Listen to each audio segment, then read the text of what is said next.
Our sincere apologies for that disruption in our broadcast of the midday news. We do hope you understand. Let's return to our earlier story now. The crisis in the People's Democratic Party, PDP, has continued to escalate with no resolution in sight, despite the appointment of former Senate President Dr. Bukola Saraki and 6 others to a reconciliation committee ahead of the May 27 National Executive Committee meeting. Senior party members reportedly believe that the Saraki-led panel's endorsement of Senator Samuel Ayao's return as National Secretary has created more problems. The decision is said not to have gone down well with the PDP Governors Forum, members of the National Working Committee, Board of Trustees, and other party stakeholders, a situation that has reignited tension within the party. Ahead of the 2027 presidential election, the All Progressives Congress APC Northwest Zone has endorsed and passed a vote of confidence in President Bola Tinubu. The endorsement followed a stakeholders meeting comprising all governors of the region, Speaker of the House of Representatives, the Deputy Senate President, as well as former governors from the zone. National Chairman of the APC, Chairmen of state chapters, states and federal legislators, as well as ministers, heads of federal agencies, including senior political appointees, were also at the meeting that held in Kaduna State. In the meantime, leaders and stakeholders of the ruling All Progressives Congress APC in Yaba Local Council Development Area have demanded the conduct of a fresh chairmanship primary ahead of the July 12 local government elections. In a letter addressed to the chairman of the APC Electoral Committee, Babatunde Ogala, the group strongly criticized the reported selection of a candidate without due process, describing it as undemocratic, provocative, and a direct affront to the will of the people. The group also warned that any attempts to impose a candidate could erode party unity, provoke internal unrest, and damage the party's credibility, as well as electoral prospects in the local council development area. The Senate has held an interactive session with critical stakeholders from various sectors to harmonize ideas and agenda for the forthcoming two-day National Security Summit. Experts and key players from the telecommunications, information and communication technology, security, and other sectors were brought together at the National Assembly Complex in Abuja for the interactive session with the Senate Committee on ICT and Cybersecurity, led by Senator Afolabi Shuaib. Speaking during the event, Senator Shuaib noted that technology has become a double-edged sword that fuels economic growth. Let's turn to other stories now. The Chief of Defense Staff, General Christopher Musa, has reassured Nigerians that the armed forces are intensifying operations to confront insecurity across the country, especially in the face of growing threats spilling over from the Sahel region. General Musa made the remarks during a high-level meeting convened by President Bola Tinubu at the Presidential Villa, Abuja. Briefing newsmen after the meeting, Musa said the gathering reviewed the country's security landscape and outlined new strategies for enhanced coordination and response. Disarmament, demobilization, and reintegration of ex-combatants is not just about removing individuals from violence and conflict. It is a vital step towards lasting peace. Setting the tone for the program, the country director of International Alert Nigeria urged participants to propose realistic and workable solutions. Sincere apologies for that mix-up there. But we're turning to that story now, where Benue State Governor Hyacinth Alia has expressed his administration's unwavering support for security agencies in their mission to maintain peace and order across the state. The governor, represented by his deputy, gave the assurance while receiving the zonal commander of the Nigeria Security and Civil Defense Corps, Zone 8 Makurdi, Assistant Commander General Solomon Iyamo, at the Government House in Makurdi, the state capital. Our correspondent Felicity Indere reports. Assistant Commandant General Solomon Iyano stated that the visit was to formally introduce the Zone 8 Command to the state government and to strengthen cooperation in safeguarding lives and property. We are here, my command is here, and I believe the command has been synergizing with the state and other security agency and other stakeholders.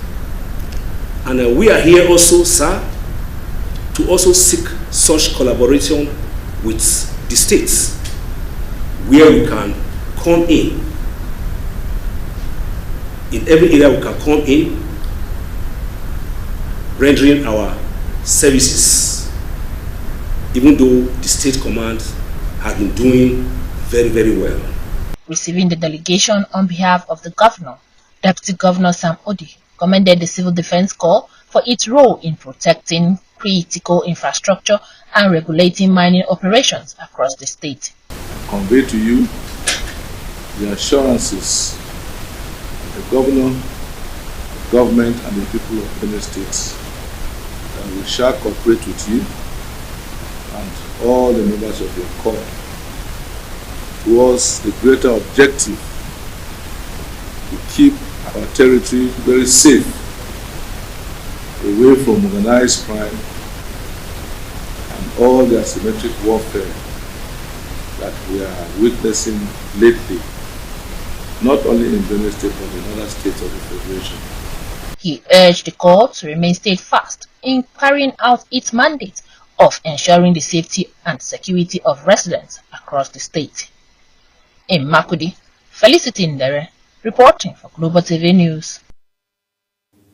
Thank you, Felicity. The bill seeking to establish the National Agency for Malaria Eradication has passed second reading in the Nigerian Senate during the plenary session. The sponsor of the bill, Senator Ned Nwoko, emphasized that malaria is a national emergency affecting maternal health, economic productivity, and overall national development, underscoring the urgency of creating the agency to coordinate malaria eradication efforts. Correspondent Godwin Sunday has more. Senator Ned Nwoko says the establishment of National Agency for Malaria Eradication is expected to enhance coordination, resource mobilization, and implementation of malaria interventions to reduce the disease prevalence and mortality rate in Nigeria. Malaria is not merely a public health issue. It is a structural crisis that impairs maternal health, drains economic productivity, and impedes national development. It accounts for approximately 11% of maternal mortality in Nigeria, contributing to severe anemia, miscarriages, stillbirths, infant deaths, tragic outcomes that disproportionately affect our most vulnerable citizens. Several senators expressed strong support for the bill, highlighting the heavy malaria burden on Nigerians' population. Malaria impact on infant mortality shows the impact on families and the impact it has where the young are most vulnerable.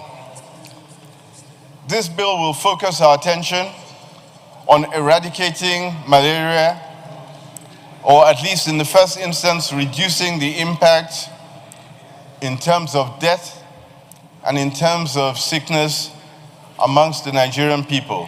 The time has come for us to look critically at this problem and to proffer solutions that will address the problem.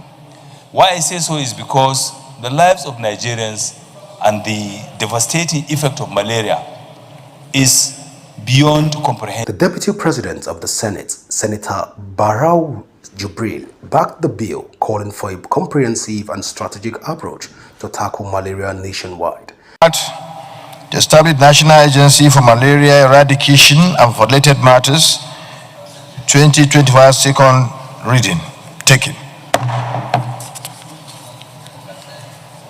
The bill is referred to the Committee on Health to report back within 4 weeks. A public hearing on the bill is anticipated by June 2025, with calls for support from government agencies, health organizations, and research institutions to ensure its passage and effective implementation. Godwin Sunday, reporting for Global Television News. Political correspondent Godwin Sunday, thank you. You're watching Global Television and you're on to the live broadcast of the Midday News with Thuyi Agumofwegbe. When the rest of the news returns shortly, Ondo Coalition blasts Sunshine Stars management over shameful blame game. Details and more shortly.